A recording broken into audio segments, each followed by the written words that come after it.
Tous les jours, j'ai des patients qui viennent me voir au cabinet et qui me disent « Monsieur Cros, j'ai mal en bas du dos, j'ai une sensation de barre en bas du dos, j'ai l'impression d'être tassé, compressé, comprimé. On me parle de sciatique, de pathologie discale. On me dit que mon disque il supporte trop de pression et j'aimerais qu'on m'étire le bas du dos, que je me suspende à une barre. » Tous ces patients, ils ont un point en commun. Ils ont compris à travers leurs symptômes qu'il y avait une idée de distraction et de traction qui pouvait les aider effectivement pour leur pathologie. Et bien ça tombe bien parce que j'ai l'instrument parfait pour ça. Aujourd'hui, je vous présente la table Cox.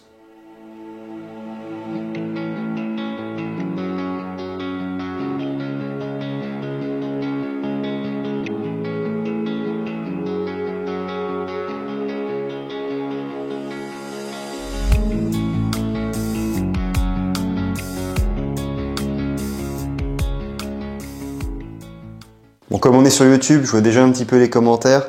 Non, c'est pas un placement de produit, non, c'est pas de la publicité. Le but de la vidéo aujourd'hui, c'est plutôt de vous faire découvrir un outil qui pour le coup est fait pour. Parce que j'ai plein de patients qui me disent oui, j'essaie de me suspendre à une barre, on me tire sur les jambes pour essayer d'étirer le bas du dos. Je demande à mon conjoint, à ma conjointe de tirer sur mes jambes d'une manière sèche en fait, et au final ils se blessent parce qu'ils choisissent pas du coup une option qui est vraiment sécuritaire pour eux. Ça c'est fait pour. Il y a plein de chiropracteurs en France, ou au moins en tout cas un certain nombre, qui ont ce type de dispositif et ça peut vraiment apporter une plus-value. Et le but de la vidéo, c'est que vous compreniez quel est l'usage d'une table Cox, concrètement à quoi ça sert, qu'est-ce que ça peut vous apporter et aussi les limites de la table Cox. C'est efficace mais ça a quand même des limites. Bon, je vous cache pas que cette table, c'est pas juste une table Cox, c'est un peu plus que ça. Et ça va me faciliter vraiment la vie dans le cadre de mes consultations. C'est aussi une table high-low. High pour haut, low pour bas. Ça permet du coup, comme vous le voyez, de s'allonger. Ça, c'est super pratique pour les patients qui ont tellement mal qu'ils n'arrivent pas en fait à marcher et s'allonger, ça prend 5-10 minutes. Et ça, vraiment, ça peut les aider. Mais bon, ça, c'est un détail. Cox, en fait, ça veut dire flexion-distraction. Ça veut dire qu'on va entraîner une flexion au niveau de l'articulation qu'on veut travailler et ça va entraîner de la distraction. La distraction, c'est de la traction, mais d'un point de vue articulaire. Quand je fais ça, je fais une distraction au niveau de mon doigt. Ça, mettons que c'est l'articulation que je veux mobiliser. Je vais venir bloquer avec ma main supérieure le dessus de l'os. Donc en fait, on dit l'apophyse épineuse. Et finalement, le bas de la table s'abaissant, ça va entraîner du coup une ouverture au niveau de l'articulation, comme ceci. Et en fait, il faut imaginer qu'il y a pas mal de pathologies discales qui sont liées en fait à une surpression au niveau du disque. Attention, là je fais des gros raccourcis, je simplifie des choses qui sont compliquées. Le disque, ce que vous voyez en rouge, c'est une structure qui amortit le poids du corps. C'est une sorte d'amortisseur, et il est supposé répartir le poids du corps de manière homogène. À partir du moment où par exemple je me penche, il y a une partie du disque qui va prendre beaucoup plus de poids. La répartition du poids ne va pas être homogène. Si je fais une extension, c'est pareil. Si je fais une flexion plus une torsion, c'est pareil. Et c'est pas pour rien que beaucoup de patients qui sont à lumbago, qui se blessent, c'est en portant des charges où ils sont en flexion plus torsion. En fait, le but de la table, ça va être de diminuer la pression qui s'exerce au niveau du disque. Vous imaginez que si, au niveau de mon articulation, en fait, il se trouve que le disque supporte beaucoup trop de poids, il aura plus facilement tendance à partir vers l'arrière et occasionner ce qu'on appelle des hernies discales, ce genre de choses. Si le disque il perd sa hauteur, en fait, on va remarquer, alors vous le voyez peut-être ici, mais en fait, on va venir diminuer en fait la taille, on dit des trous de conjugaison, c'est les petits trous qu'on a à ce niveau-là où s'échappent les racines nerveuses. Donc à partir du moment où le disque il perd de sa hauteur, il se déshydrate, ça c'est un processus normal de vieillissement chez le disque, mais ça peut être accéléré avec certaines pathologies. Et du coup, si on réduit la taille du trou, du coup, la racine nerveuse va être plus facilement irritée, voire compressée. Et là, on parle de sciatique, de radiculopathie, des choses quand même assez méchantes. Et en fait, le but de la table, donc ça a été démontré scientifiquement pour les petits curieux. Je vous vois en commentaire, je vous ai mis des petites sources, donc vous n'hésitez pas à vous jeter un coup d'œil. Il y a des études qui sont quand même assez sérieuses et c'est vraiment intéressant. Et on a remarqué que ça diminuait la pression qui s'exerce au niveau du disque. Ça vient augmenter la taille en fait des trous de conjugaison, donc des petits trous qu'on a là, et du coup ça apporte une vraie plus-value dans le traitement des pathologies qui sont liées au disque ou à des compressions nerveuses. Ça fonctionne très bien pour le bas du dos.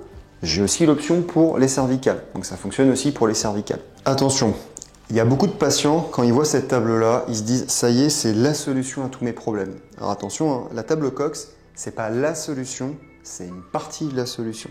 Encore une fois, ça permet d'aider dans la première phase du traitement où le but du jeu, c'est de rendre le patient suffisamment fonctionnel pour commencer à faire des exercices. Mais de toute façon, à la fin, il y aura quand même des exercices à faire. Donc en fait, le vrai intérêt de la table, c'est d'apporter une alternative aux patients. Moi, j'ai plein de patients, ils ne sont pas fans des manipulations vertébrales où ça craque, entre guillemets, du travail musculaire, on force le muscle à se relâcher, ça fait mal, c'est pas agréable. Je comprends. J'ai aussi des patients qui ont eu de mauvaises expériences avec des manipulations vertébrales, qui sont allés voir des professionnels qui n'avaient pas le droit de le faire, mais bon, en tout cas, le mal est fait, et derrière, les patients, ils ont peur. Et j'ai beau avoir toute la tchatch du monde et toute la com du monde, quand le patient, il s'est fait un torticolis à cause d'une manipulation cervicale, c'est compliqué de convaincre le patient de le faire. Et j'ai pas envie d'avoir des effets nocebo. Donc derrière, je dis au patient, voilà, vous avez eu une mauvaise expérience, vous avez eu un lumbago par exemple, suite à une manipulation lombaire faite par quelqu'un. J'ai compris, vous n'êtes pas fan de ça. Le musculaire, c'est super désagréable. Ok, c'est trop sensible pour faire ce type de technique. Je peux vous proposer une alternative. La consulte va être un peu plus courte, on se reverra peut-être un peu plus de fois, mais au final, si c'est ce qu'il vous faut et si ça convient effectivement à vos préférences, feu vert. Et de toute façon, le patient il aura des exercices à faire tôt ou tard. C'est pas miraculeux, hein. Il y a des patients, ils vont pas forcément tolérer la table, il y en a d'autres qui vont adorer. Voilà, c'est juste finalement proposer aux patients une alternative. Moi, mon boulot, c'est de poser un diagnostic positif et de proposer aux patients différentes possibilités pour aller mieux. Et après, au final, c'est le patient qui est libre de faire le choix qu'il veut. Alors, je vais vous faire une petite démo pour que vous puissiez vous rendre compte de ce à quoi ça ressemble. Bon, là, on est sur une patiente qui en a vraiment besoin. Donc, je ne fais pas la démo pour rien. Alors, le principe. Donc là, c'est une automatique. Donc, j'ai juste appuyé entre guillemets sur un bouton. Mais la plupart des chiro que vous verrez, si vous êtes amené à consulter des chiro, c'est mécanique. Donc en fait, ils ont une sorte de poignée, ils appuient sur la poignée et la plateforme s'abaisse. Moi, c'est automatique.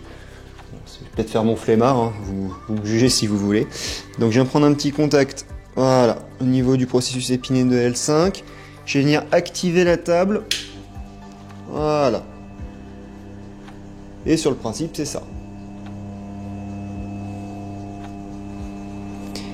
Et je maintiens. Voilà. Normalement, c'est indolore ou c'est un peu désagréable. En tout cas, c'est sûr que c'est beaucoup moins désagréable que du travail musculaire. Hein. Et donc ça, comme ça, on va venir faire ça pendant à peu près une dizaine de minutes. Et on peut varier effectivement les angulations. Là, elle a les jambes qui sont droites et qui sont dans l'axe de sa colonne, mais on peut très bien mettre les jambes légèrement en flexion latérale d'un côté ou de l'autre. Puis tout va dépendre en fait de la pathologie. On est d'accord, ça fait pas trop mal? Ça va, c'est supportable? Ça va. Bon. Il n'avait pas payé pour dire ça. Voilà. Pareil, je peux jauger la vitesse, il y a pas mal de choix. En fait, c'est vraiment un outil, voilà, qui est pour moi vraiment utile. Il n'est pas indispensable, mais ça peut vraiment apporter une plus-value. Et c'est vrai que je sais que je vais l'utiliser assez fréquemment. Je l'ai déjà utilisé là beaucoup de fois depuis que je l'ai, et je ne l'ai pas depuis longtemps. Donc voilà. Ok. Et là, on va essayer de revenir pile poil avec la planche droite. Voilà.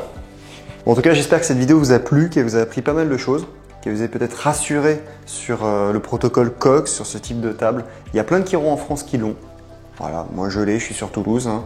Après, il ne faut pas hésiter. Si vous avez un chiro qui est plus proche de chez vous, foncez. Gardez quand même une chose en tête. C'est pas parce que le chiropracteur a ce type de dispositif qu'il le fera forcément. Hein. C'est un appareil qui a des contre-indications quand même, donc il faut quand même qu'il y ait une première consultation faite avec le chiropracteur. Et en fonction du diagnostic, de ce que vous avez, il vous proposera peut-être ça. Voilà. C'était la Chirocro. On se retrouve très vite pour une prochaine vidéo et avec cette table-là en l'occurrence. C'était un plaisir de vous retrouver. N'hésitez pas à vous abonner, à lâcher un commentaire ou un petit like. Ça fait toujours plaisir, c'est la récompense. À très vite.